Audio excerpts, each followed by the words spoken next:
Okay, so picture this. Over 70% of our entire planet is covered by the ocean, yet somehow we have explored less than 20% of it.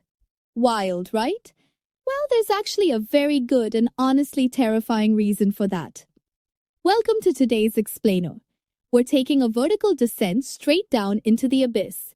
We're going to look at exactly why the deeper you go, the more obvious it becomes that the ocean absolutely does not want you there. Every single layer we drop through has its own unique escalating way of destroying the human body, whether that's through crushing pressure, freezing cold, or just absolute pitch-black darkness. So let's dive right into our dive plan.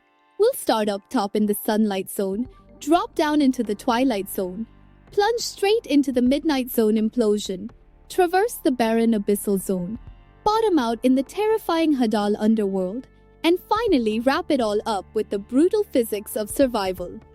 Alright, let's kick things off with Section 1, into the sunlight zone, the illusion of safety. This top layer stretches down to about 200 meters. And sure, sunlight reaches down here, marine plants grow, fish can actually see, so it feels survivable. But make no mistake, safety here is totally an illusion. Even just at 200 meters down, the water pressure is already about 20 times greater than what we feel up here on the surface. What does that actually mean for you? Well, imagine every single square inch of your body being pushed on with roughly 300 pounds of force. Without a specialized pressurized suit, your lungs would instantly start compressing. Your chest would literally feel like someone was slowly stacking heavy bricks on it, one by one. But what's really wild is how our own biology turns against us down here. You know, recreational scuba divers usually max out around 40 meters, and even extreme tech divers might push it to maybe 100 meters. Why? Because beyond that, the nitrogen in your blood literally starts acting like a poison. It triggers a condition called nitrogen narcosis. It feels exactly like being drunk underwater. Your decision-making totally collapses, your reaction time disappears, and honestly, the worst part, you become dangerously, blissfully calm about the fact that you're actively dying. At 200 meters, unprotected, drowning isn't even your main problem. The pressure and the narcosis would get you long before you ever ran out of breath. Moving on to Section 2, entering the twilight zone, the fading light. Below 200 meters, things start getting genuinely alien. The light fades into pretty much nothingness, leaving just a faint blue glow. And the temperatures, they take a massive dive, rapidly dropping to somewhere between 5 and 15 degrees Celsius. The threats down here escalate exponentially. We're talking pressure that climbs to roughly 100 times surface level. If you were somehow down here and tried to swim up, the bends become a lethal, agonizing concern. Dissolved gases in your blood would rapidly expand, forming these horrible bubbles inside your veins, your joints, your organs. It causes extreme pain, paralysis, and without immediate medical help, death. But actually, if you made it to this depth unprotected, the cold would probably get you first. Severe hypothermia sets in within minutes, dropping your core attempts so fast it triggers cardiac arrest long before that immense pressure even finishes the job. Oh, and you wouldn't be alone down there either. Life in the twilight zone feels like it was ripped straight out of a nightmare. Because it's so dark, tons of these creatures produce their own light through bioluminescence. They use this creeping, glowing light in the dark to communicate, to hunt, and to literally lure prey right into their waiting jaws. Which brings us to Section 3, the midnight zone implosion, total sensory deprivation.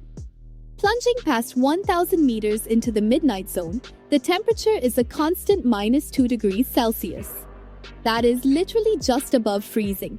And the darkness, it's absolute. Your eyes genuinely have nothing to work with. The pressure here reaches an insane 400 times atmospheric pressure. The reality of what that does to an unprotected human body is, well, staggering. It's a violent, rapid sequence. First, your air pockets fail. Second, your lungs collapse completely, instantly crushed by the sheer weight of the ocean above them. Third, your sinuses violently implode. And fourth, your middle ear ruptures. Basically, any gas-filled cavity in your body just ceases to exist in a fraction of a second. This brutally illustrates the difference between our biology and the creatures actually built for the abyss. Look at the sperm whale. While a human body experiences catastrophic compression and rupture down here, the sperm whale dives to these midnight zone depths all the time, holding its breath for up to 90 minutes. How? Well, they have this incredible biological feature we lack. Their ribcage actually collapses entirely during the dive. It harmlessly squishes their lungs completely flat under the pressure and then just pops them back open, re-expanding safely on the way up to the surface. And why does the sperm whale go down there? To hunt some of the most bizarre creatures on Earth. You've got the anglerfish with its glowing lure and translucent needle teeth, but you also have the legendary giant squid. These absolute monsters can reach 13 meters long. Now, obviously, they can't attack a human down there because, well, we can't survive down there to begin with. But they have been documented attacking our engineered submarines, leaving massive 10-centimeter wide suction cup scars directly on the solid metal hulls. No thank you. Next up, Section 4. Surviving the Abyssal Zone, where rules break down. Dropping between 4,000 and 6,000 meters, we hit the Abyssal Zone. It is an unfathomably barren, freezing environment. The temperature hovers at 2 to 3 degrees Celsius, and the pressure is 400 to 600 times what we feel on the surface. There's no light, no warmth, and almost zero food. Yet somehow, things live here. Massive herds of sea cucumbers basically carpet the seafloor. They just crawl slowly across the sediment, surviving on what scientists call marine snow. It's exactly what it sounds like, a slow, constant drift of dead organic matter constantly falling from the layers above. They just process the mud to extract any tiny bit of organic material they can. So, morbid question, what actually happens if a human body ends up down here? Interestingly, it wouldn't just sink forever. The slightly acidic deep water would eventually dissolve the bones completely, leaving nothing behind. But before that happens, the intense pressure causes human flesh to behave really weirdly. Fats in the body begin to saponify, converting into a soap-like waxy mass called a Abyssal. It effectively turns the tissue into a preserved, waxy chunk. It's a dark reality, but this process has actually been documented in bodies recovered from deep water, keeping them hauntingly recognizable for years. Alright, let's go even deeper. Section 5. The Hadal Underworld, pushing the limits of physics. Plunging past 6,000 meters, we enter the deepest trenches on the planet, aptly named after Hades, the Greek god of the underworld.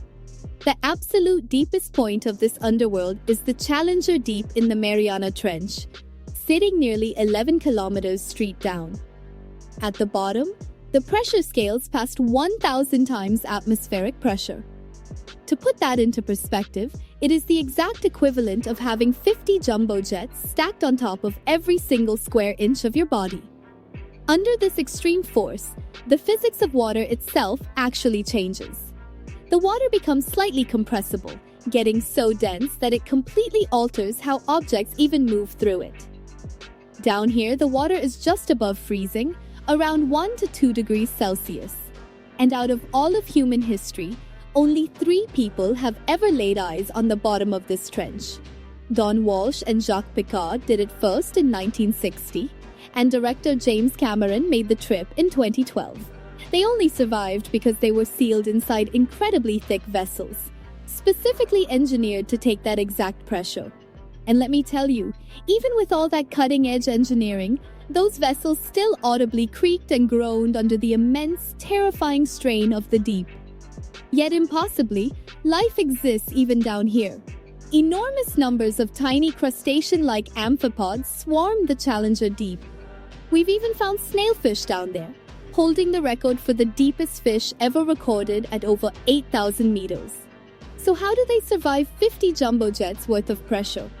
A brilliant biological trick.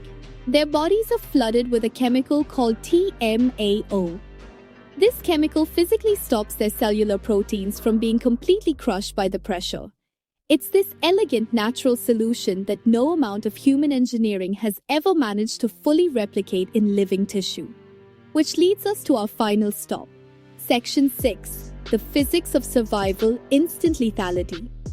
Bringing this all together, what we learn from this descent is that the ocean's danger doesn't scale gradually. It's not a gentle curve where it just gets a tiny bit more dangerous inch by inch. No, the deep ocean is survivable right up until the exact second it becomes instantly lethal. And that transition happens unbelievably fast. At 200 meters with equipment, you might manage. At 1,000 meters in a pressurized sub, you're deeply at risk. Beyond that, you're relying entirely on layers of metal to stop physics from doing what it naturally wants to do to your fragile body. Because as our source material perfectly puts it, physics at those depths is not subtle about its intentions. It is a totally hostile, fascinating, and utterly unforgiving frontier. It really makes you wonder, with over 80% of the ocean still completely unexplored, what other nightmarish survival mechanisms are waiting for us in the dark. Well, if you found this explainer as fascinating as I did, make sure to subscribe or join our Discord to suggest our next deep dive topic. Until next time, stay curious. Transcribed by TurboScribe. Go unlimited to remove this message.